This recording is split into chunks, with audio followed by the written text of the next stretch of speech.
Welcome back, everyone. You know who I am, your host, Caroline Beste, the Tao of Horsemanship, and I'm your host of Everything Horses and More podcast and Everything Horses and More video library. And today we've welcomed back our lovely Lidia Kuleshnyk. Perfect. Yes, thank you. Lydia, welcome back, Lydia. Lydia is our guest speaker, of course. And we are going to be talking about the divinity of horses. This is a series. That was the first podcast that we did together. And this is part 2, horses leading us into expanded consciousness and what that means, hopefully for all of us, and how to attain that level of spiritual connection. And it is deep connection with everyone, with all beings, not just our horses. I think that's really important for everyone. I think that's, for me, the biggest driving point is letting everyone know that this topic that we're talking about just isn't for us, it's for everyone. Everyone can achieve this. And it is an amazing place to be. I can't say enough.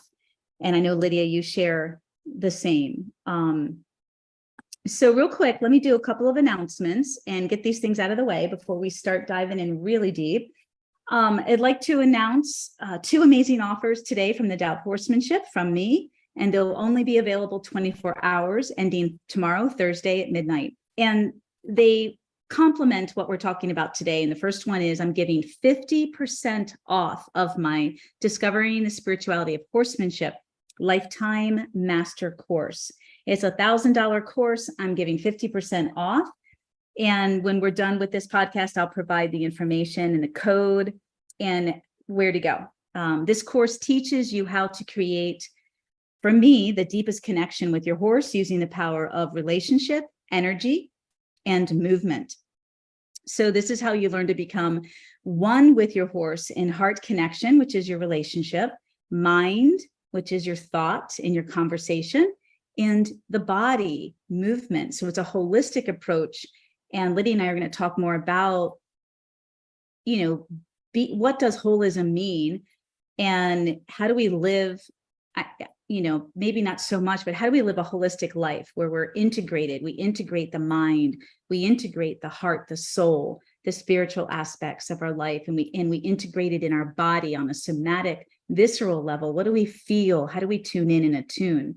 So this course teaches you that, and it teaches you this through my liberty, believe it or not, and relationship. You're learning liberty, you're learning online. And you're learning my art of lunging, which is so important. It's a great way to learn how to connect deeply, communicate clearly, all the while developing the movement, the biomechanics of your horse before you learn how to ride the movement. So that's really key. And it's also included in my big mastery program. That's double the price, but it also includes all the riding. So this is not about riding, but this is everything that I teach on the ground between relationship and energy and the chakra systems and meditation and flow, and how to become one with your horse in mind and thought. And I mean this, you guys, this whole telepathy thing is real. And we're going to talk more about the dreams that come to us and how we get these insights and these levels of communication from our horses specifically, whether it's through dreams or everyday experiences living in the now, how you can develop this ability. We all have this ability, and it's part of our intuition. We all have this ability to develop this. So that's the first 50% off. And the second is 50% off of my video library for the first month subscription, just the first month. And again, this is a great way to learn from hundreds of videos in real time, holistic training videos of mine, as well as connect with people of like mind in a community. And I have a ton of short courses, especially a lot on rehabilitation with horses. And we are offering next week our first monthly group coaching in my video library. So it's a great way to get to ask me questions and learn even more. So sorry about the 2 announcements, but I got them out of the way. Thank you. And part of our talking points today with Lidia that continues where we began the other month, this is in part 1, so this is a series, is Lidia is going to be diving in. Again, we're going to dive into, we are living through the greatest, this is Lidia, we are living through the greatest paradigm shift in human consciousness today. And it's time to evolve and recognize horses as divine spiritual beings. Lydia's gonna talk again about how horses came to her life through dreams, vivid dreams. And she was told that she was a sister of horses. That's where she acquired the name Apona. She's a sister of horses. How one special horse spoke to her in dreams and it needed to be rescued from slaughter. And that horse changed her life. So it's that one special horse that we all have. And then how to bond, not just with horses through healing, but she's also going to talk about her 12 ancient universal principles that she offers. And do you offer those principles not in an online course? Are they in a book of yours, Lidia, on your website? Well, yes, I have published them in previous chapters and books, but I do use them as the foundation for my high performance wellness coaching, where we recognize mindset, the importance of mindset, but moving beyond mindset into alignment of our higher self and body, mind, spirit. And ancient universal principles are the roadmap, and horses, in this case, are the way showers. So they are the guides to help us along the pathway to align us with our higher self, with the integration, as you're saying, of body, mind, and spirit.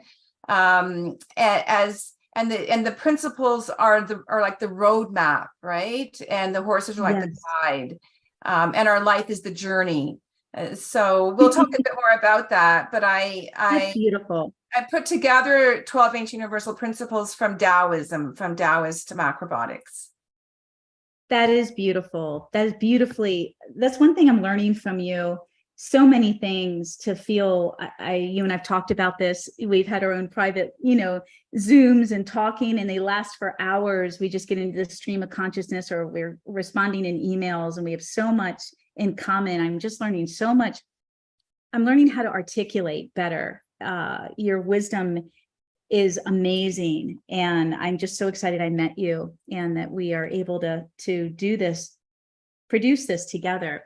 So we're going to get to your 12 ancient universal principles in a minute, and then we're also going to talk about, and I did this podcast with the other Lidia, my co-host Lidia. I did this podcast with her a little while ago, and it's going to be great to bring this up again. And she helped me creatively brainstorm. And Lidia, I know you're here on YouTube listening to us. Hi, love. And she was such a catalyst. I could cry. Thank you, Lidia Primavera. She was such a catalyst in helping me pull out something that's just been so intrinsic and innate to me. You don't think about it. It's like second nature. But she's like, what are your core? I have many principles to my work, my method of becoming one, moving as one, and riding as one with horses. But this aligns what I'm going to be talking about with your principles on a big holistic level, on a really deep holistic expanded consciousness level. And Lidia helped me flesh out, my 8 core principles, which are basically, I call them the transcendental principles of horsemanship, conscious horse human principles. And they lead you into transcendental meditation. And I'll talk more about that, but it's just so cool. And then Lidia, gosh, why do I get a brain freeze with your last name? Lady Apona. Just call me Lady Apona. It's easier than Lady Apona and I, we keep finding all of these alignments. Like she just launched her new website, or the website for her, Apona, last fall, and I just launched my new website last fall too. So we've been on this trajectory, this journey, without knowing each other together. Without knowing. Without knowing so many similarities. So before we dive in deep, I want to talk a little bit, for those of you that know me, you know that I want to give some basic terminology to what we're going to be talking about, because a lot of people come into these podcasts and they're so interested to learn more, but they don't really understand how things connect or what they mean. And so we're talking about horses leading us into expanded consciousness. And so I'm going to start with expanded consciousness and what that means. And I think it's, as a teacher, I always like to start out with the basics. So making sure my audience, my students know, don't have a preconceived idea, which we all can. We can all have this preconceived idea, or we think we know what something means, but we don't really understand what it means. So I'm going to start out with a few technical definitions just to get us started. And then I'll allow you, Lidia, to lead the way, my dear. So expanded consciousness, just in your Google searching, is a sense that one's mind has been opened to a new or larger kind of awareness, associated particularly with mystical experiences. We have plenty, she and I, meditation, or hallucinogenic drug use. So we're not into the drug use. I'm not. Sorry, not going there today. Don't touch it.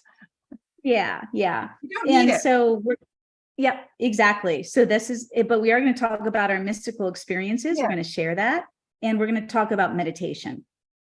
So it's an altered state of consciousness, but without drugs, you guys, and we can all get there. And where I want to, and this will just be part 2, we'll have to do part 3 and however many more. But where we're leading is, how do you get there? And how do you, and why do you want to get there? I think we're going to be able to share with you and give you guys a lot of reasons why it's so important to have an expanded consciousness and expanded awareness, for so many reasons, for your own health benefits, for all of your relationships, not just with your horses, the relationship you share with yourself, which is so important. If you don't take care of you, you're not going to be ready or strong enough or prepared to take care of anyone else. And so that's the first definition. The next is, what does heightened state of consciousness mean? And for me personally, I'm in these states throughout my daily activities. And it's you have to learn it, but I think as a creative person, I do believe it's easier as a creative person to tap into this. And I also believe that we're all presented with these abilities. We just have to find out what that talent or that gift is. As I've always said in many of my podcasts, creativity is in every form. It's in the way you think, it's in the way you speak, it's in the way you sing, the way you do things. I mean, it can be in anything. And I've had so many students over the years tell me, oh, I wish I was talented. I wish I was gifted. I wish I was artistic. And we talk about it, or I start to see them in the way they do things. And I'm like, well, you have such a beautiful way of expressing yourself, or dressing, or the way you choose colors, or the way that you take care of people. There's so many ways that we have so many gifts, and I think it's important that we learn what those gifts are, because it helps us appreciate ourselves and give value to ourselves and put us in a place where we're not searching or seeking outside of ourselves, or being envious, or feeling insecure, or lowering our self-esteem by comparing ourselves to someone else. It's like Lidia and I could be going through the same class together, learning something totally new to both of us. And the way that Lidia, you and I go about doing it is unique and special, and sure, one of us might be better at it than the other. I'm not going to take away from someone having a strength in something, but it's also, where is your creativity? Where is your creative? Where is your specialness in that activity that you're putting that specialness? That's your special uniqueness that you're putting into that activity. Anyway, not to go off on a rampage, or a different direction. What does heightened state of consciousness mean? So a higher consciousness is the term given to describe a state of elevated awareness and perception that allows individuals to develop a deeper understanding of the nature of reality. These states move the mind beyond self-interest and craving. And that's where I'm talking about transcendental meditation. And okay, sorry guys, I just see one of my horses in a pasture they're not supposed to be in, so they must have pushed a gate open. I'll wait till Janine gets here and I'll send her out to take care of that. Oh my gosh.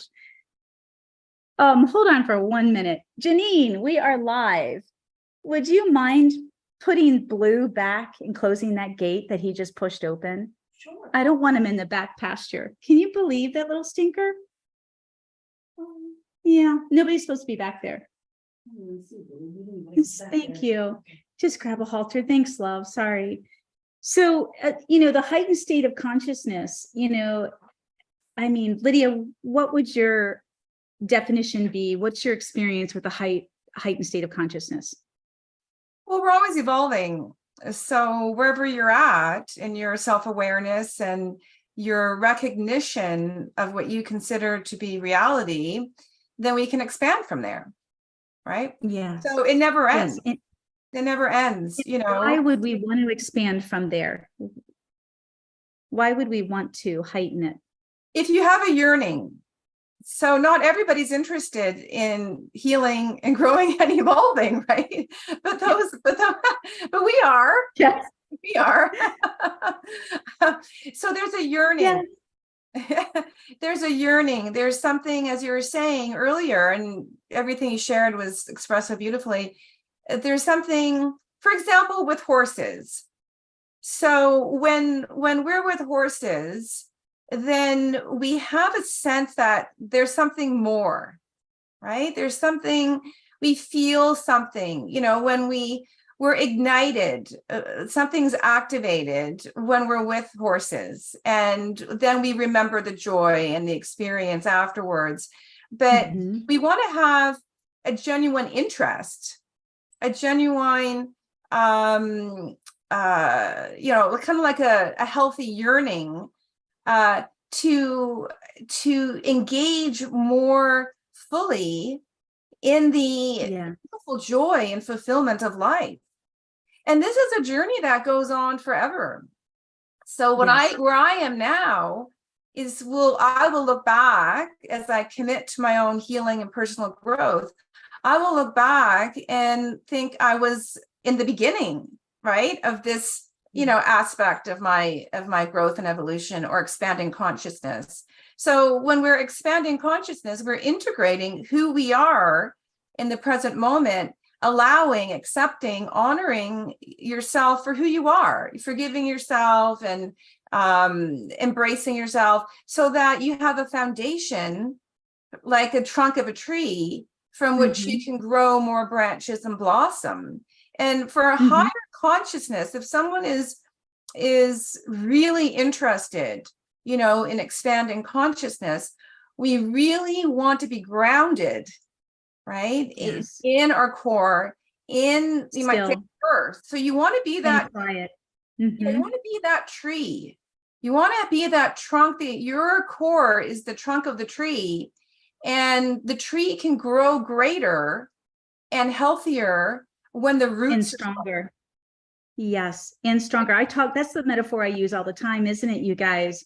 I have a lot of students listening right now. I mean, I'm always describing, how do you ground yourself? Think of yourself as being like a tree, and the tree's trunk, the roots going into Mother Earth, and feeling that expansion, feeling that energy going down, and the weight of that energy, feel it. It's got to be a somatic experience that feels that it's touching and connecting with the earth. The earth is pulling that energy down, giving you a sense of stability and safety. It's your first chakra that I talk about.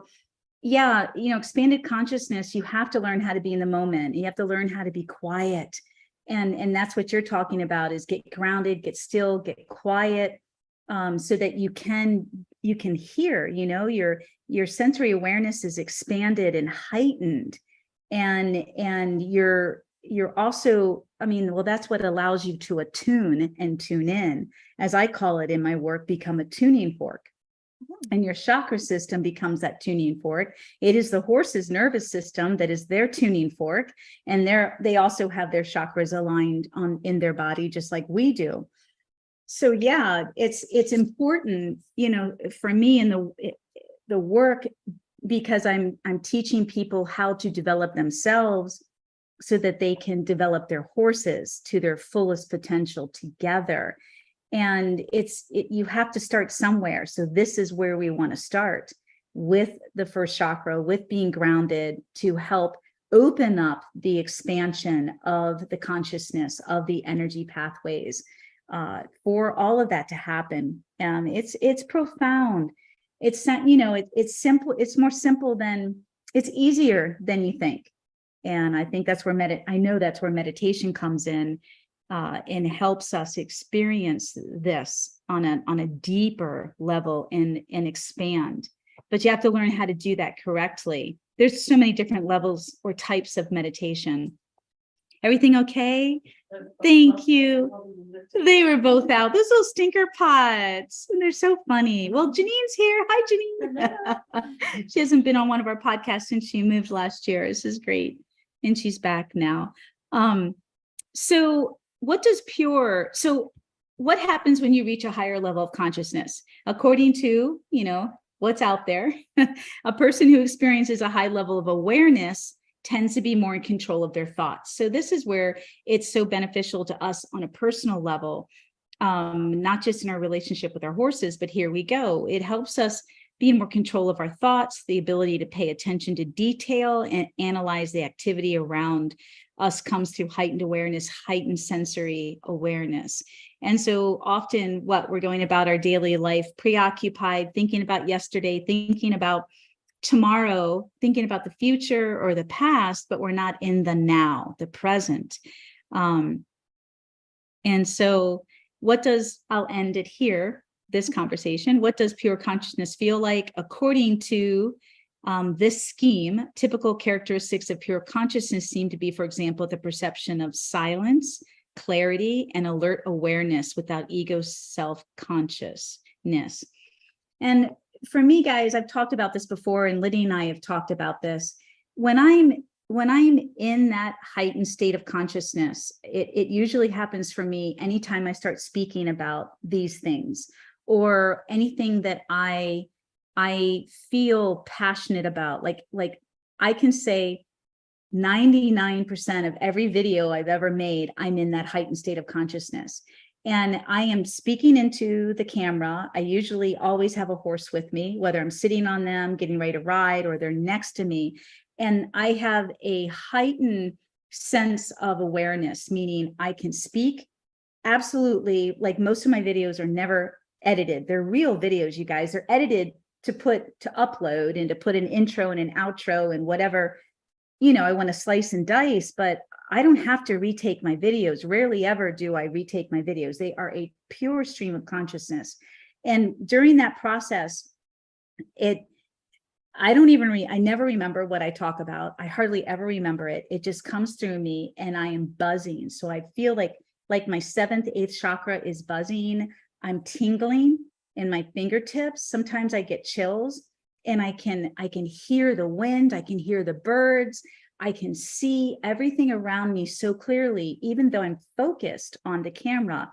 And in my big program, and mostly in my big program, where I usually have 3 to 5 horses around me while I'm filming, and I may only be working with one, of course, but they want to come. They like a magnet come to that energy, because it's so grounded and it feels so good.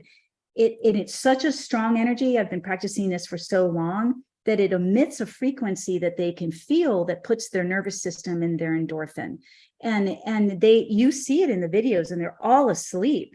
And the coolest thing is the horse that I'll be working with, because we're telepathic, and it's so easy for me to be telepathic with my horses. It is.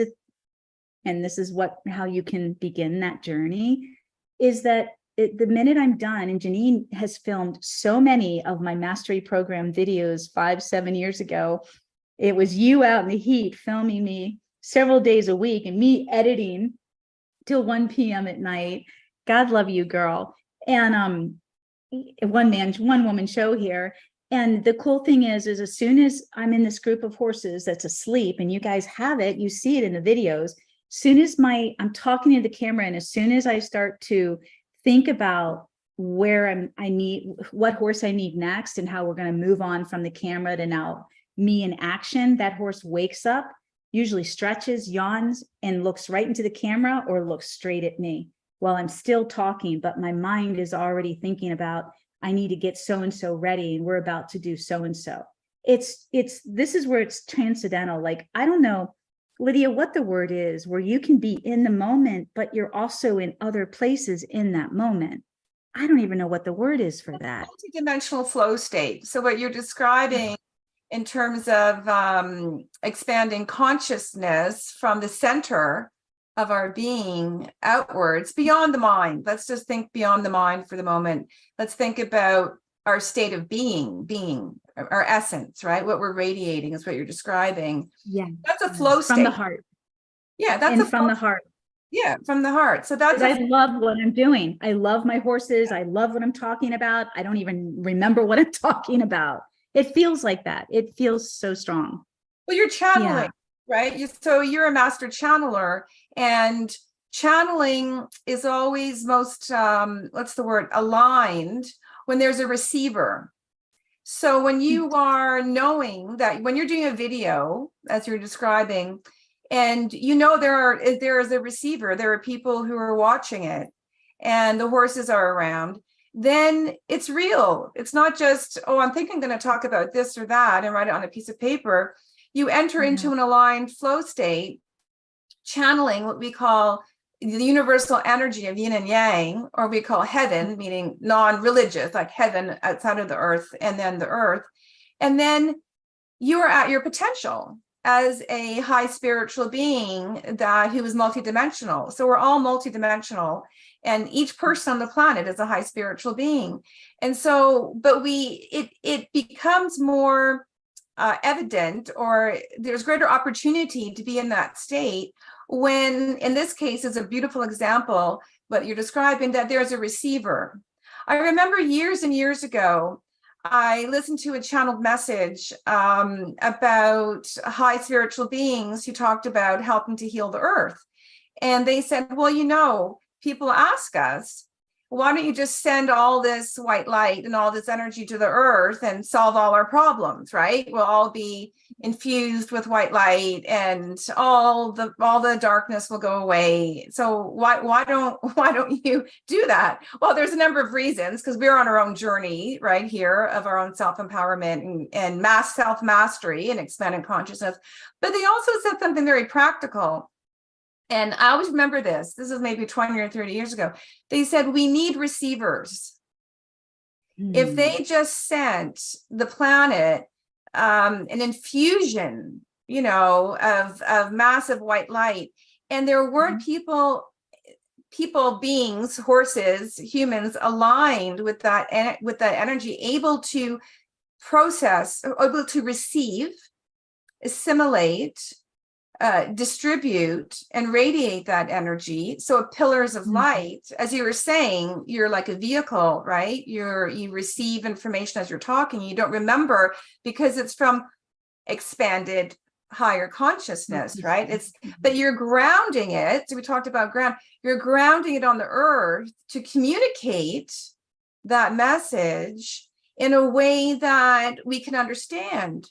And this is a highly, highly evolved a trait and ability that everybody has, but you're cultivating that. So these channeled messages were saying, we need you, to be light workers, the word light worker or light warrior or light steward, we need you to be able to receive and ground the light that we send you, so that it can be distributed in a balanced way to raise the vibration with the least amount of disruption. Now, change involves, getting out of your comfort zone and can involve healing reactions. But it was a very interesting illustration of principles of life. And as you were speaking, I was thinking of the first two ancient universal principles that I'd like to share, which everyone knows, we'll integrate it right into the conversation. Perfect. is the number one, and it's not mine. I mean, these are universal principles. Everything is energy.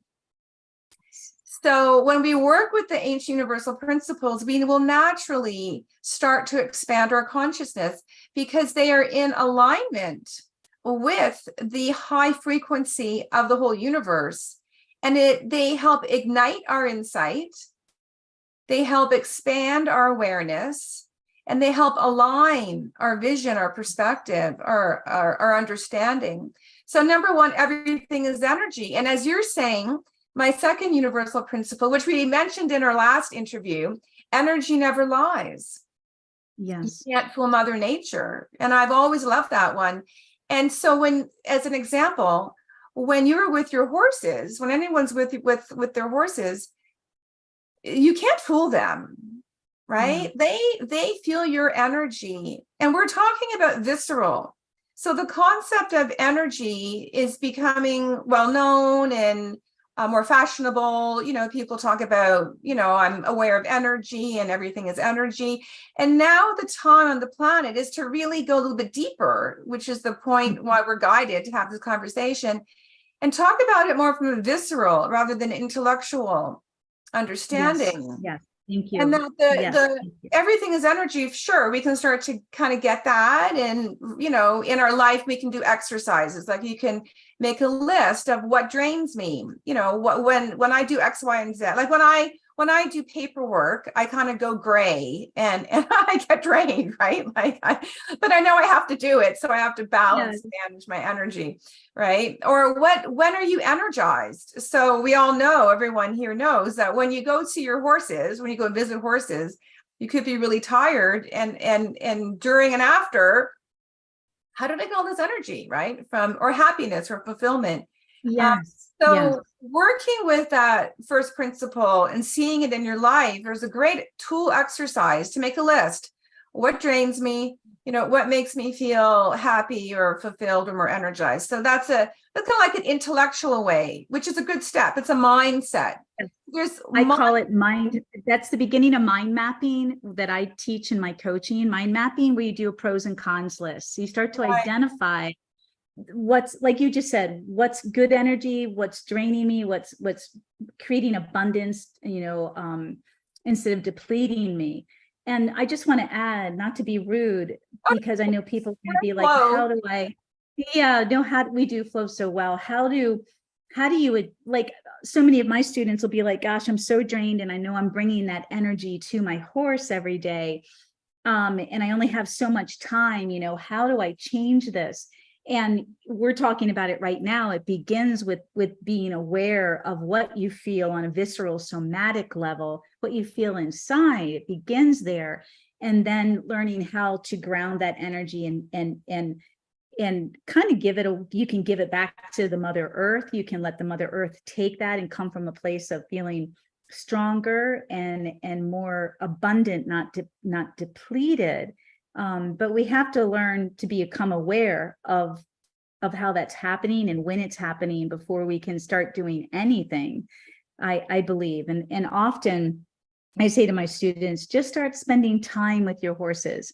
Don't expect anything when you're in a bad place, so to speak. Just learn how to be. Even if you're grooming them, or you have to bathe them, or you have to lead them from, you know, out from the pasture into the barn, vice versa. How can you make that short period of time, you know, turn into quality time, you know, and that you both feel good. So I teach people how to ground with their horses. And that's where we begin with my work and everything. And it is amazing. Everyone says it's amazing. So it's a great place to really open your heart, to not have these expectations, and really connect with your horse from the heart, not from the mind and the expectations of what is supposed to happen that day. So, yeah. Well, that's magnificent. And if you're, you know, to the point that you mentioned, if someone is feeling drained or tired or frustrated on their way to see their horse, then you've been given this beautiful gift of this divine spiritual being who understands that and is patient and will allow you the time and the space to release, to breathe, to have reverence for yourself, and then share that reverence for your horse. And it doesn't require a lot of time. It could be a minute or two. You can just start breathing and releasing any built up energy. Imagine white light coming through you. Imagine golden white light coming through you. And then remembering who you are, that your essence is joy. Your essence is unconditional love. High vibration love is the fabric of the universe. Yes, it is. Yes, it is. I attest to that. That is, yes, thank you. God. And we all, I'm like that too. I'll go out and, I've got contractors who aren't showing up, or people and like whatever's going on, right? And I know. like, I gotta get to the horses. Everybody knows it. It's like, I gotta get to the horses. And then I'm very conscious. So talking about expanding consciousness in our daily life and in a way that is it's integrated, right? It's not separate, expanding consciousness. We can learn tools, but we can start to practice it, right? In a very thoughtful way. And to just take a few moments. Your horse knows you better than you know yourself, because they're divine beings. And they love you more than you can imagine. I'm going to start to cry. It is so true. And they have come on the planet to be with you. Yeah. They have come on the planet to help you heal and grow and evolve. They have their giant wings around you. So no matter how drained you are, no matter how frustrated you are, no matter what trauma or loss you're dealing with, or something's happened, they understand. Yes, they do. And they accept you. So we want to unite in this love with horses and not feel bad. We don't want to beat ourselves up that we're not in this perfect state, right? When we're with our horses, but being with the horse will help us come back into our center. They will help us be centered in our core energy, connected to our essence, our power, conscious of our thoughts, beliefs, of who we are. And then they will say to you energetically or otherwise, they'll give messages. Everything's okay. You're okay just the way you are. I love you just the way you are. So let's just regroup together. And then what would you like to do today? What, did you plan to do X, Y, or Z with me today? But let's get back into, as you said, our heart space. And energy never lies. So we're not harming our horses by showing up with carrying the burdens and the realities of life when we allow the sacred space. Yes. And we're honest. We're authentic. Yes. I think a lot of people, in my experience, my students try to force it, fake it, push through it. And that's where the horse fights back. So in the horsemanship world, that's the big struggle, isn't it? It's like, what do you send it? You're asking your horse to do something, but you're thinking and feeling something different, and that's incongruent. So where's the congruency? It's like, be honest, tell your horse how you feel, cry, do what you need to do, find this place of getting centered again that Lidia and I are talking about, and then take that feeling, that joy, that feeling, that ease, that sense of peace that you just shared with your horse because it felt so good, the hugging, the love, the whatever, take that into the action now, into the work, because you're taking in what the horse wants to receive. They don't want to receive defensive brace tension within you. That doesn't feel good to such a highly attuned being like the horse. They're so highly advanced and attuned. We just electrocute them. I say that all the time. I used to electrocute all the time. I had no idea. I lived in my third chakra all the time. And I just used to, my fire chakra, electrocute my horses. So, it's just, again, being more mindful and not beating ourselves up and not feeling the pressure of what you think you should be doing or what someone else is telling you to do or how they should handle it. If it doesn't feel right to you or your horse, don't do it. You're not aligned. You're not aligned. Stay aligned with what feels right. That's the energy, what feels right. Like you just said, number 2, energy never lies. So there you go. When your horse isn't acting the way you expect them to, take a different mindset, a different look at it. Energy never lies. Your horse never lies. What's going on inside of us? How are we projecting that energy, channeling it through our arms, our hands, our ropes, our whips, whatever we're, touching them? How are we, what are they feeling? Oof, maybe one of those.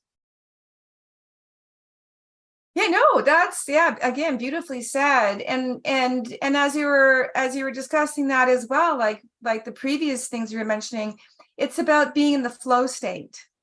And when we connect with the first step of grounding ourselves, and then allowing ourselves the opportunity to not judge, to know that we're each capable of expanding who we are and our consciousness to create a richer, easier world. I always say that if I could only share with others how much easier life is when you're truly healthy, when you're truly centered, connected, and conscious, it doesn't mean that the circumstances of life are always easy. It doesn't mean that we don't have big challenges, but our relationship with it, the energetic drain and the stress of it is completely minimized, because you're in a deeper relationship with yourself, and you are the Buddha in the middle of the burning inferno, not because your mind is controlling the chaos and the flames, but because you have that, as we were saying, expanded consciousness. You're grounded and you're secure, as you were saying, secure in your knowing that no matter what happens in life, you will find a path forward. And that's the third ancient principle, is that for every problem, there is a solution. And my master teacher and coach, the macrobiotic forefather, Michio Kushi, he used to say, sometimes you just have to have the mind of Sherlock Holmes to find your way and to figure out the unique solution for you. And this is the way with the horse. And I love your whole Tao, your Tao of horsemanship, Caroline, and your quotes. I mean, when I saw what you were doing, I have the same quotes of Rumi, right? And Taoist masters. And so there are principles, which you know better than I do. I'm not in that world of working with horses in that particular way, but there are principles of working with horses on different levels. But then each horse, like each person, is unique. So when my wild Mustang came from the States and had severe trauma from being in the roundups and losses and everything, her trauma was different than the trauma of another horse. And how I really have learned so much about her struggles being in the human world. And it's really helped me understand myself, kind of like I'm an alien in the human world too, right? Like, I feel that way too. Don't we? Janine does too. We're aliens. And she really has always she's wanted, yearning to participate. But yeah, she's had fear, she's had trauma. But I realized for her, it was just such a foreign world of communication. It's like taking a high spiritual master and asking them to explain, well, how do you walk? Like, I'm just going to walk. I can walk from my house to my car. But if you keep asking me to do it and explain it, I don't really know how I do that. Like, I don't know how to break it down. It's like, okay, so I think a thought and then I put one foot in front of the other. And then she'd be like, is that, and then it's like, is that okay? Like, am I doing that okay? And so I realized for her, she was so highly evolved that it was challenging for her to, I don't want to say dumb down, but it's not dumb down. It's more about, how do I communicate? Or the example I often give is like, if we were captured, let's say by dolphins, and they have a sonar communication system, and I really wanted to be like, I knew they loved me, and I knew that they were trying to help me, and I was just having a hard time figuring out sonar communication because I've never communicated that way. So my point is, how we share our energy and learn from our Yeah. horses can be so unique for each horse. One horse may need some real boundaries. They really may need to be said to, this is not safe. Like, you can't do this. And then go, Mhm. okay. Where Spring Rose, she will not be spoken to. She is a sovereign queen, and she will not be spoken to in that way. We have to, well, yeah, she's laughing because of her mare. And then Sundance, who passed away recently. Yes, we know about strong mares who are queens. Yes. So what I've been doing with her, I did different things. Like, I would, and I don't suggest this for anybody, but I would, when she was untouchable and deemed dangerous, I would just sit in her area and with my head down and a little ball, and I would let her come and sniff me. Mhm. And she started bonding with me when my back was to her. She would start kissing my neck, and she would start massaging, all here. And she still does that to this day. It's her favorite thing. But as soon as I would approach her from the front, she'd be like, well, you're not coming. You're not approaching. This is my space, right? So everybody's different. Every horse is different. And so how I explained to her from a human point, and it's just an example of how each horse is unique. I said, I need to learn how to help you in the human world so that I can help you if something happens. Like, what if she is sick? What if she is injured? I said, how am I going to help you, Spring Rose? You are not in the wild. You can't go into a river and heal yourself. I have to learn how to help you understand how I can help you. Right. And by being present, by expanding my consciousness in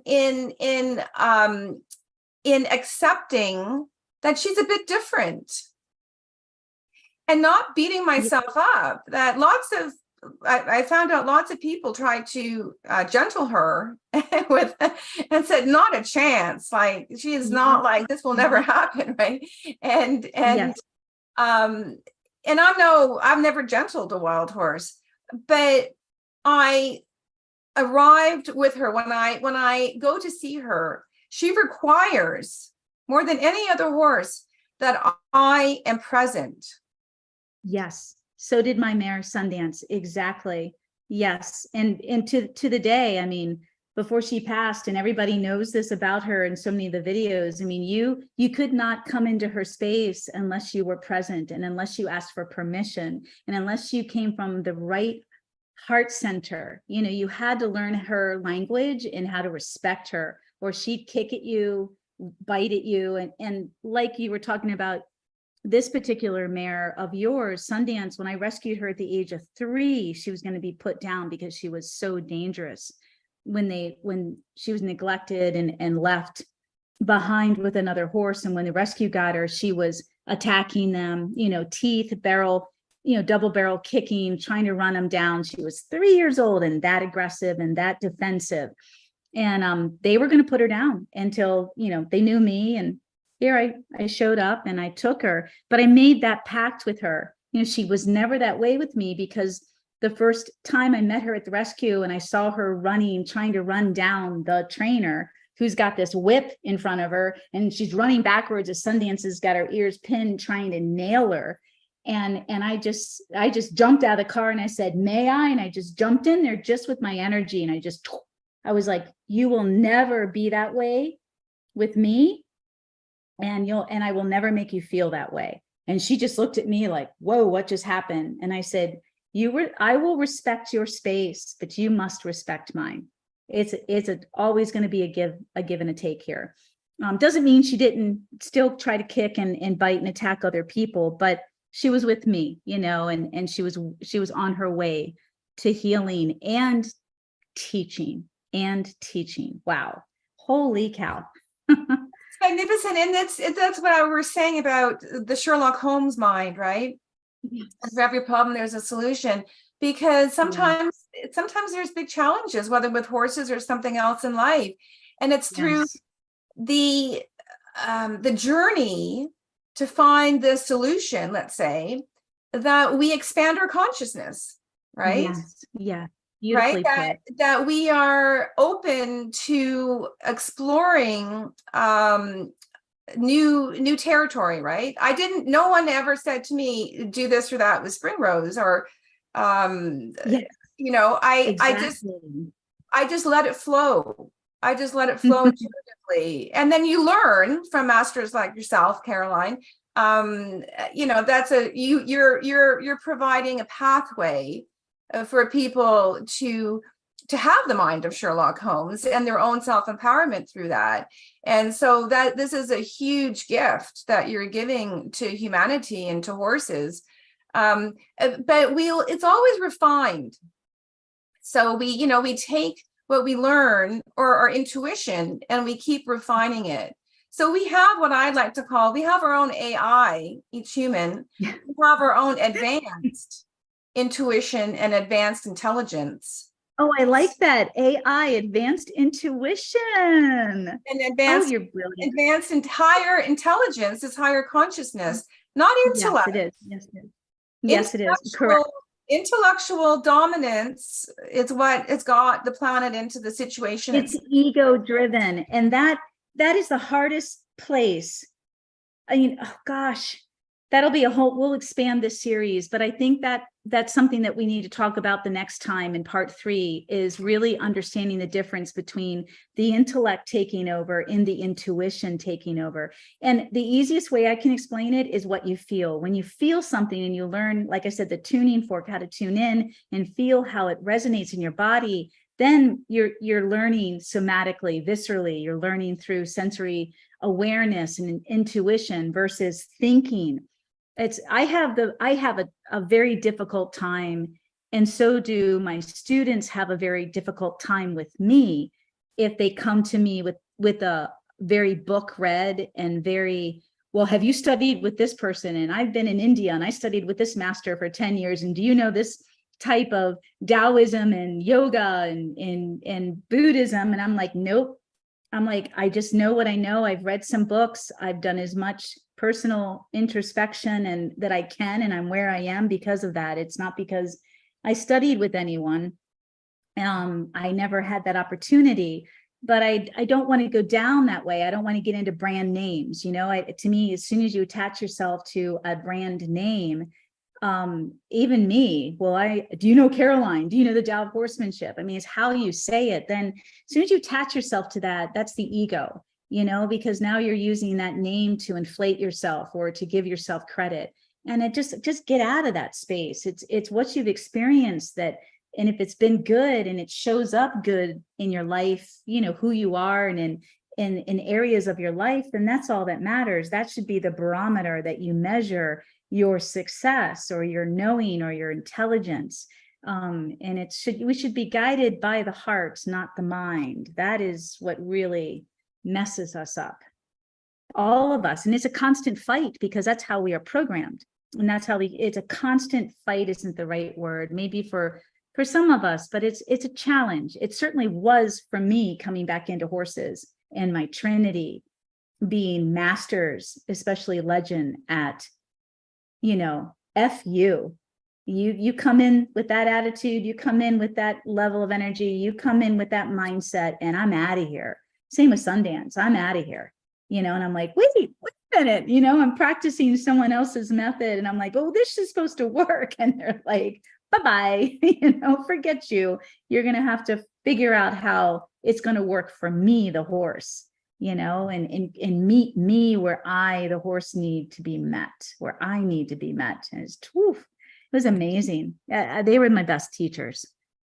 But you have to be vulnerable. You have to be willing to go there and make a lot of mistakes, which I call learning opportunities.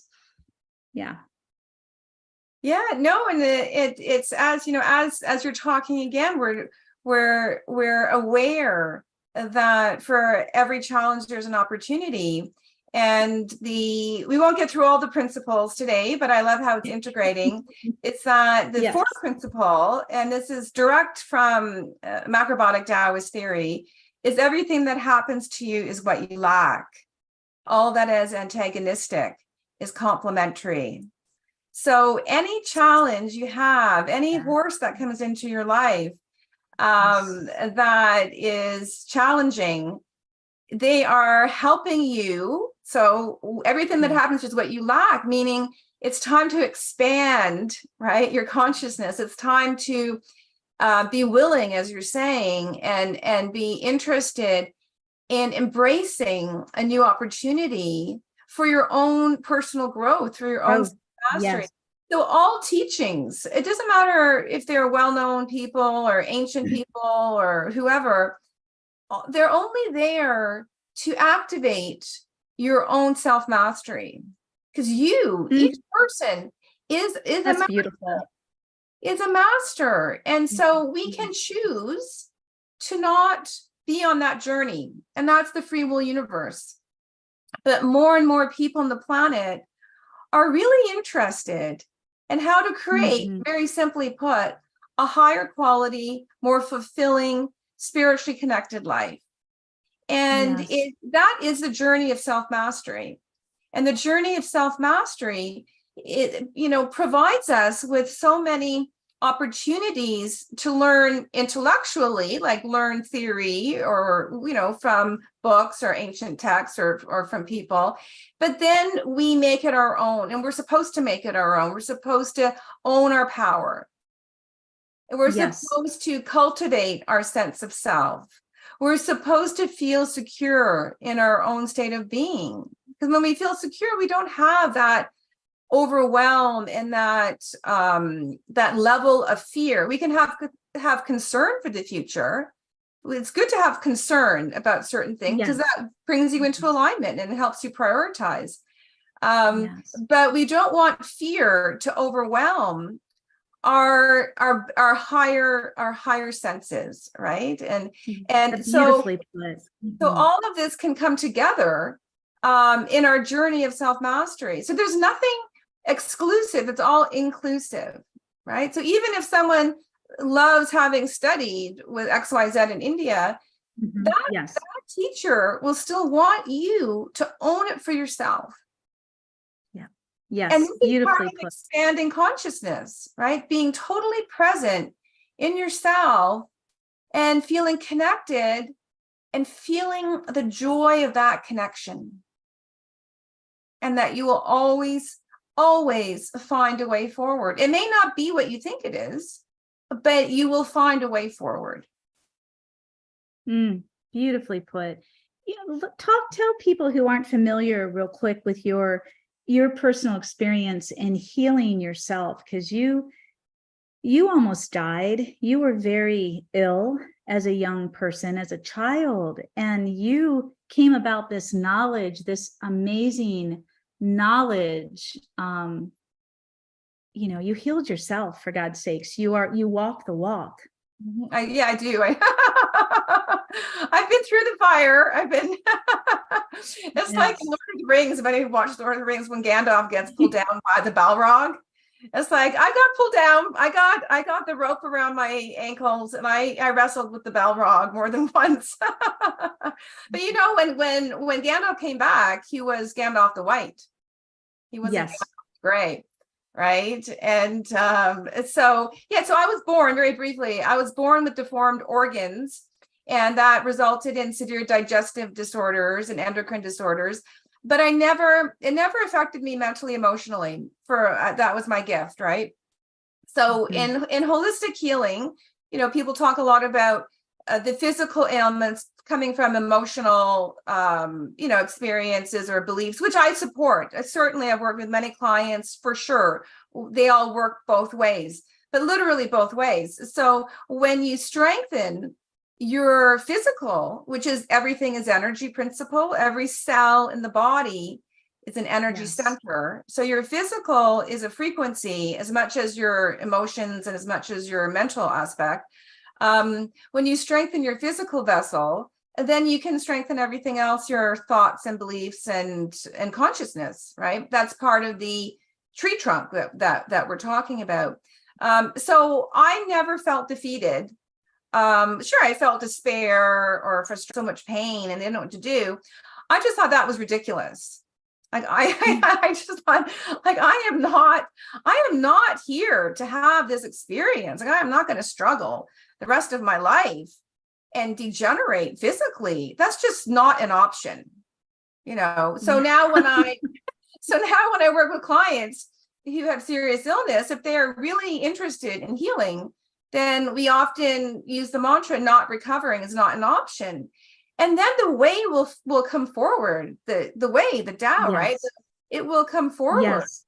And that's Yes. expanding your consciousness, right? You are making a stand for yourself. Yeah. You're honoring yourself. And whatever situation someone's in, take a stand for yourself. Honor yourself. Remember who you are. It is so important at this time on the planet. The animals need us to be who we truly are.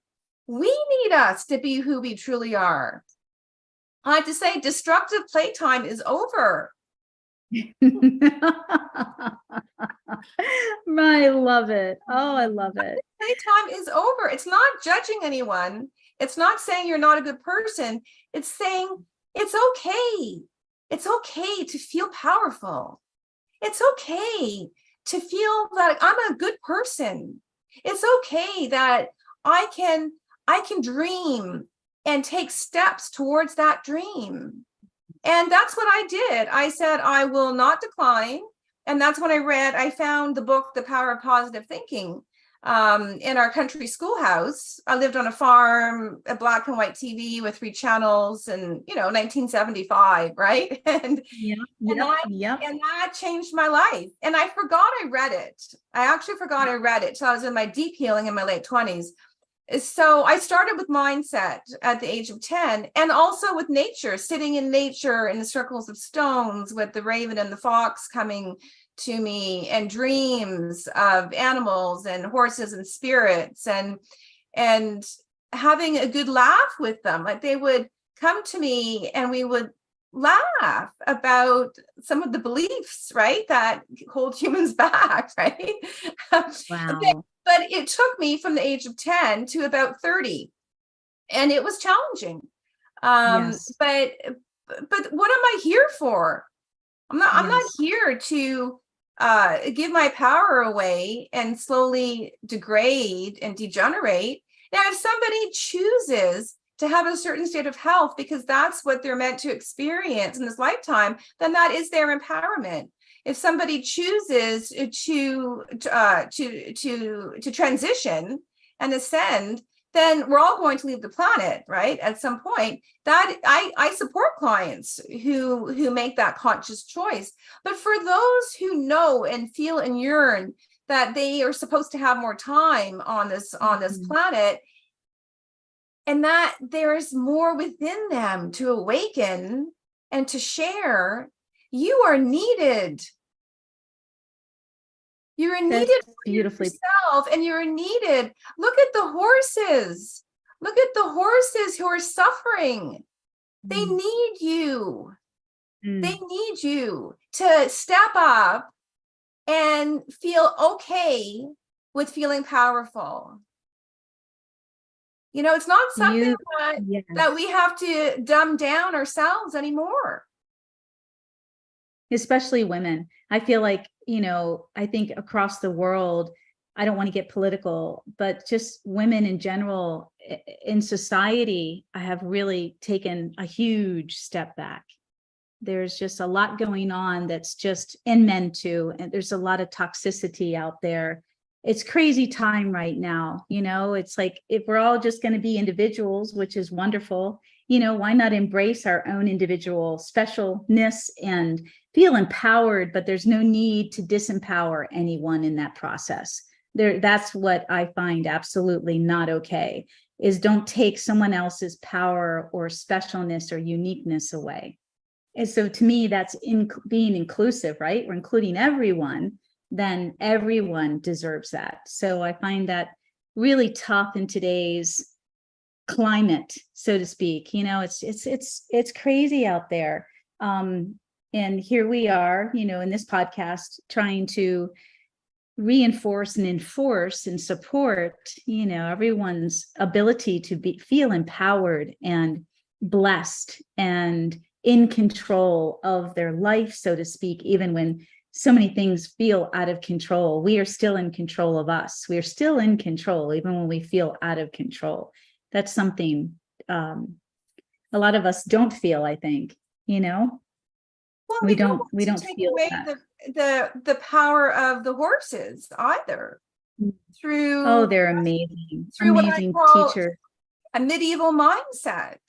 Like, can we Yes. evolve out of medieval mindset with our relationships with horses and animals? Yeah, no. I mean, if we have Yeah, artificial intelligence doing all sorts of stuff, why are some people on the planet still treating horses as if it's 1250? yep. I don't, hey, I'm a horse trainer. I still see this going on all the time. And these on YouTube, and these videos get on TikTok, you know, and these videos are getting, I mean, just, it blows my mind. I mean, you know, the people that call themselves advocate of the equine, I'm like, you're still using bits. You know, I am absolutely against the bit. And there's so much study and research out there that you do not need the bit for any performance level at all. But you must understand the biomechanics, you must understand X, Y, and Z. I get that, but it's just crazy how, you know, there's still this mindset, this controlling mindset out there, control the masses, keep them fearing, you know, X, Y, and Z. You don't have control of your horse if you don't use this amount of force. You don't have control of your horse. And it's like, seriously? Everything I teach is like, you get the heart of the horse where you become part of the family dynamic, the herd, even if it's just the two of you. And that horse is going to take care of you like the mother takes care of its baby. It's not going to step on you. It's not going to run you down. It's going to, they too will be mindful. But, you know, that's a whole nother conversation. And you and I've briefly talked to Lydia, and I know my audience has heard this before, the difference between wild horses and domesticated horses is huge, even though the psychology is the same and the instincts are the same. But we have and I will use this word, dumbed down our domesticated horse over centuries of influence and absolute chaos and abuse. We've created a very intelligent animal and made them into a basket case. And so now there's all these contraptions and forceful, mostly abusive ways of managing horses and training horses. And it's like, but it doesn't have to be this way. But the hardest part is we have to peel back the layers of trauma that so many of our domesticated horses, as you've experienced with your horses, you know, so many of them, they carry like we do. You know, how do you peel back that trauma that affects their nervous system, that makes them act crazy, you know, and dangerous, for the lack of a better word. You know, nobody wants to get run over. Just that in and of itself, you can have a horse in hand that's going to go right through you. You know, that's dangerous. But there's no need to beat the horse up because of it. That's the point I'm making. You know, where's the compassion and the understanding? And now what do we do to help that horse? And basically, Lydia and I are telling you guys what to do. You know, there's so much that can happen through the woo-wee, the law and Taoism of non-action, but you must be ready to take the time and not force the horse before the horse is ready. A perfect example real quick, and I've gentled wild horses, and my last one was a few years ago, and the little Mustang is still here. He's not mine, he belongs to my client. But the long story short is, I took my time. We did a documentary, became an online course, took my time. It didn't take long for him to accept me. And when he accepted me, and I waited for him to tell me when he accepted me every time, it was easy for me to introduce everything that I needed to introduce to normalize him, to domesticate him. And so when I would go into the round pen, which was his holding cell, which was inside my training area, so he had my horses around him. He was never isolated. But I made that had to be his spot. I fed him. He had water 24/7, but I had to muck out every day. I was the only one that mucked, the only one that fed him. And I brought in all the stuff that he would become familiar with. It was never a one-time surprise. It was, well, here's the whole grooming tote. here's everything we're ever going to be using. It's always here. So you can just familiarize yourself when you're ready. And then I would come in, just do my normal thing, feed him over there, sit down and just spend time. And of course he had my other horses around. So long story short, it only took a matter of weeks, a few weeks. And then, oh my gosh, fly spraying him, brushing him, everything was like, oh, it's an extension of you. You haven't scared me. You haven't surprised me. You've been consistent. You've been the same.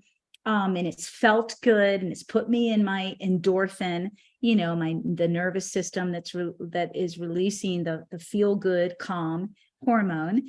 You haven't shocked me, you know, scared me, startled me, done anything unpredictable.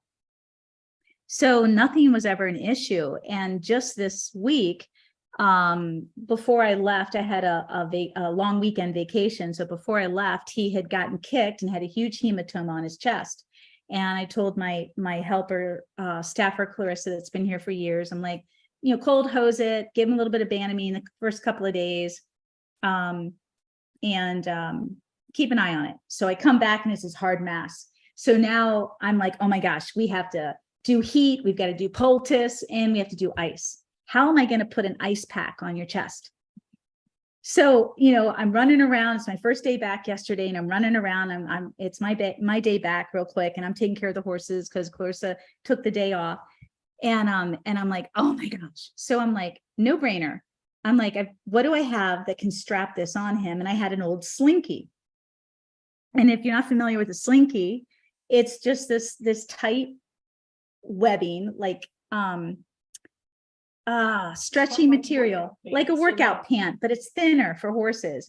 Goes over their face, over their neck, and over their body. But it's like the first part is over the face, and then it stops at the withers, and you hook it underneath, and you zipper it, and you hook it. But it's to keep them clean. So when I was traveling as a clinician with my horses, and Sundance was white, and she'd lay in her manure every night, especially when it was cold, I wanted to keep her clean. You didn't want to be bathing her in the freezing cold. So first time, it's a slinky. He's never had a blanket on him. And it's got to go over his face, just for his eyeballs, just for his ears, tight as tight, you know, can be, it stretches. He had no problem. I was like, yep, here I come with all this crap. Here's the hot water. Here's the poultice, you know, here's the ice pack. He's never had any of this before. And I'm going into the stall, but he knows me. He knows mama, you know, he knows my touch. He knows my voice. He knows my energy. He knows that if he's standing there looking at me like this, I just have to touch him, allow him time to become familiar. Don't force it on him. And because they will, if you give them time, they're curious. They'll become, oh, what's this? Can I put it in my mouth? So I had to roll it all up, start putting it on his nose, pull it up to his eye. And I didn't have him haltered. He just stood there. So now just his eyeball, it's tight. Pull it up over his ears, pull it down. And he's just like, oh, what is this? What are you doing? This is interesting. But it's like children. It's like anything in your life. How do you create the experience? Everything we do in life is an opportunity to create an experience for ourselves. We can be in an environment that we don't like, but there's no way of getting out of it. So how do we change that experience?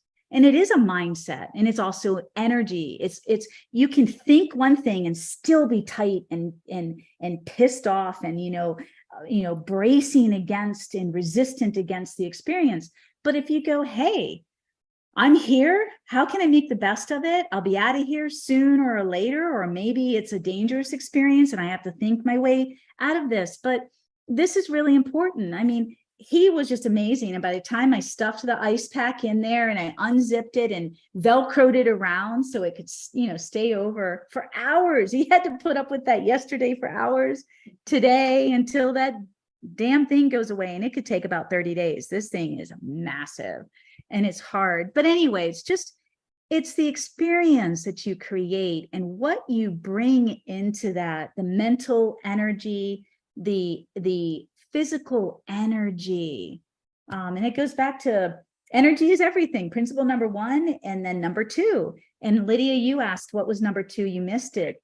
Lydia Primavera, energy never lies. So if I bring irritation into this experience for Lando, like, come on, we got to get this over with. Damn it, why do I have to do this right now? You think I want to come back to my first day of work, having to take care of all these horses and hours spent with this guy, put a gun to my head. But that's life, accept it and make the best of it and find the joy. It's like, I love these guys, it's like, I know they'll give back.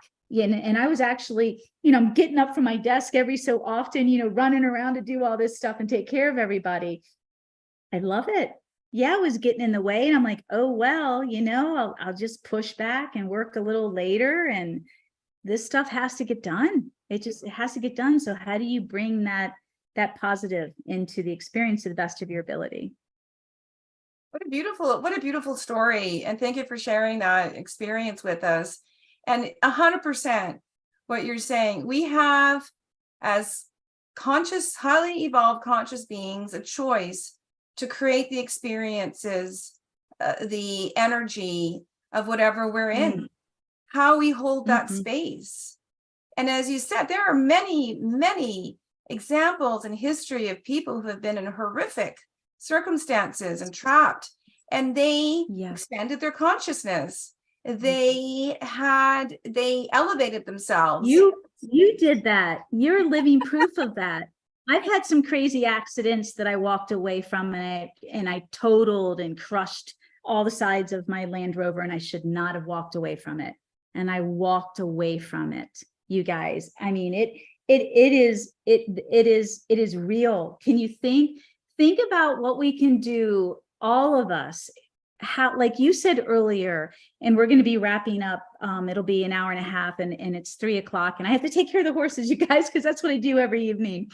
But it's like you mentioned earlier, Lydia, about the white light. And when I was telling the story about speaking into the camera when I'm doing my teaching videos, my training videos, and feeling a heightened sense, I'm not talking about being a channeler. I'm talking about how do we become receivers? How do we connect with the light within us to connect with the light in all of us, so that we are all channelers?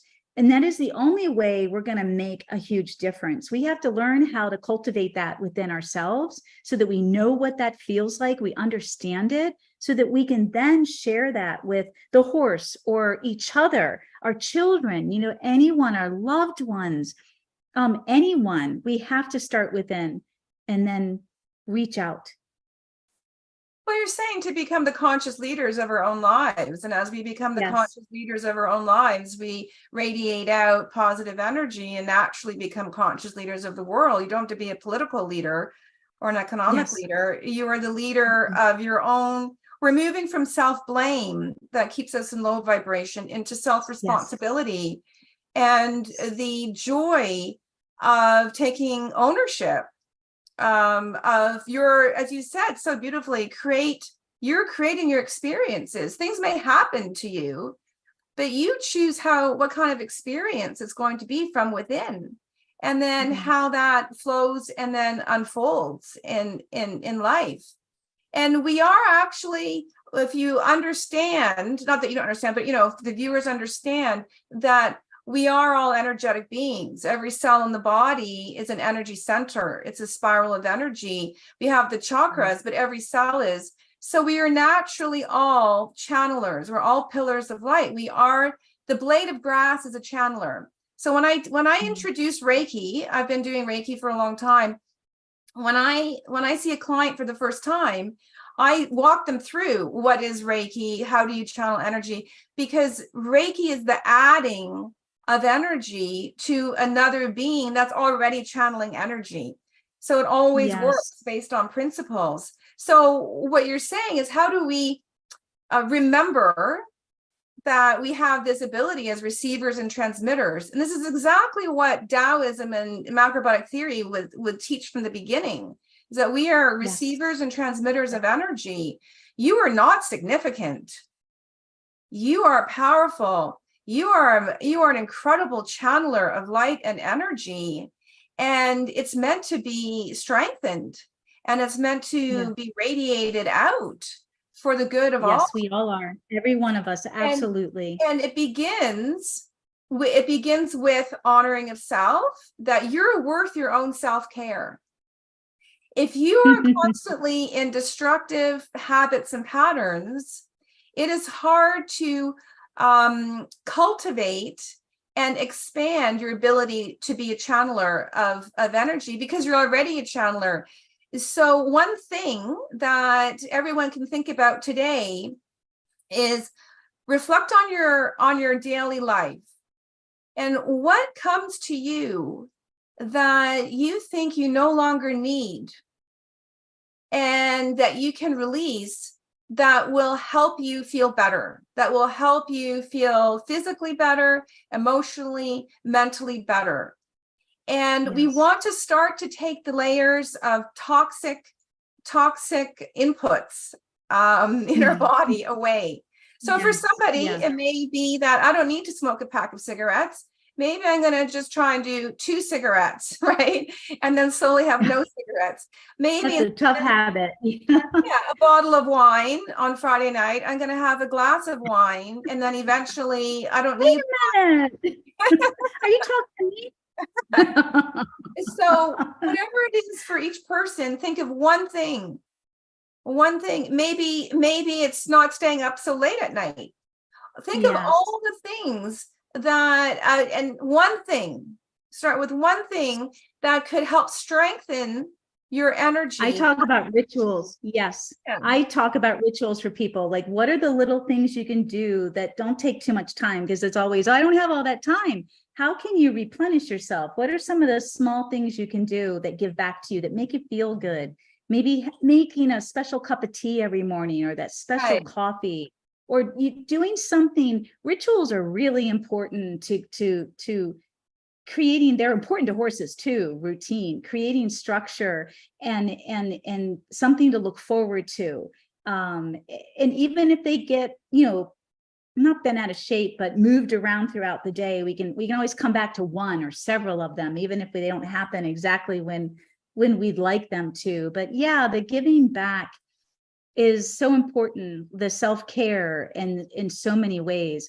Lidia, before we wrap, because we're going to be doing a part 3 for sure, how can people find you? Please talk a little bit about your coaching, the different types of coaching you do, and wellness. And I'll also be putting this in when I do my editing of all of this in my copy. But how can they reach you? Well, my umbrella website is equine-healing.com. And in that website, I'm bringing together my 30 years and my life experience of expertise and wisdom into 4 pathways, which have 4 signature coaching programs to help you heal, grow, and evolve at whatever level you're at. So I have my high performance wellness coaching, which has evolved out of my 30 years of coaching clients in chronic illness. And in the high performance wellness coaching, we work with the 12 ancient universal principles and mindset to help you really ignite your insight. As I was saying, expand your awareness and then align your vision. So your mind, body, spirit comes into alignment, and you can really create your highest state of health and master your inner power. I mean, self-mastery is a forever, it never ends, right? It's not like you've achieved one, and it's over, right? You're always constantly learning. And then I have my Apona healing method, which includes Reiki, macrobiotic healing foods, and holistic coaching, in my chronic health breakthrough program to help people resolve their chronic illnesses. And then we have our Equine-Assisted Therapy and Equine Healing Retreats, where we focus on stillness and presence with the horses, or pillars of light. And that retreat, real quick, those retreats are at your beautiful farm in Canada. You have a beautiful guest home. Oh, it's beautiful. You guys can see all the pictures on our website. Yes, we're in the process of updating everything over the next year. All my 3 websites will be integrated into eponihealing.com. It just takes a lot of time to. I know. I was there. Yes. It's a lot. It's like hours a day. Have right now, so it is what it is. We're at where we're at with that. And then I have for retreats with or without horses. We can do with horses as well, but I offer retreats and VIP days and bespoke experiences here at our guest house. Our guest house is called Hidden Buddha. So it's Hidden Buddha Healing Center. And I have a signature coaching program, Hidden Buddha, The Journey of Self-Discovery, to help you really uncover your core beliefs, your core values, and identify your passion, purpose, and mission, or refine it. And so we have a whole process with archetypes and mantras, and it's a storytelling. It's based on telling your story, and then identifying the themes. So those are my 4 pathways and coaching services. We also offer vacation rental, so people can come and rent the guest house, and we offer that year round. But it's everything that I've learned in my life, I love to share. And everyone here listening, you have so much to share. Your life is unique. You're a beautiful gem in the crown of the universe, and you are meant to shine. And the horses are here to help you remember that. And so they need us, and we need them, and we can co-create with the divinity of horses. Yes. Oh, so beautifully put. Absolutely beautiful. So everyone, stay tuned. We're going to be back hopefully next month in August. We'll look at our schedules for part 3, Lidia and I. And don't forget about the 2 specials, the 50% off my Discovering the Spirituality of Horsemanship. We only have 24 hours for this. I'm going to be typing out how to find that and the code, and then 50% off my Everything Horses and More video library, the first month subscription, 50% off. Thank you. What an honor as usual. And you and I will be in touch, and I'll get all this ready, and because she's going to need it for her promotion. So this is good. Thank you. What an honor. You are just a gift. Oh, why, thank you. And you are too, Caroline. And it's such an honor and pleasure. And look how the horses bring us all together. If I hadn't written the chapter, The Divinity of Horses, in the Evolving on Purpose, Co-Creating with the Divine book, which is coming out August 30th on Amazon, then we wouldn't have met, and I wouldn't be expanding my consciousness and my world. And we're all meant to co-create. We're one energy field. We're one love. As who was the artist that said that there was a singer, not Jimi Hendrix. Was that no, it was the reggae guy. Oh, come on. Reggae. One love. Let's get I can't think of it exactly. No, not his son. Bob Marley. It was Bob Marley. Bob Marley, that's it. You got it. He channeled that. Yes. Yeah. Love it. Yes, love it. And so as we treat others, we treat ourselves. And it's not judgment, it's the order of the universe. So let's have reverence for ourselves. And it's okay to love unconditionally. We don't have to hold that back anymore. It's not weakness. Emotion and love, it's not weakness, it is strength. And it is the strength that's going to change this planet. Yes. Amen. Thank you. Thank you. Beautiful. Thank you, Caroline. Thank you, everyone. Caroline's our queen, the queen of the horses. When I see her, when I see her in the videos of the horses, I'm in awe. It's just oneness and flow and just magnificent. Oh, you're kind. Thank you. You're kind. All right. Well, thank you, love. All right, everyone. Thank you. We love you all. Bless everyone. Namaste, and we will see you next month.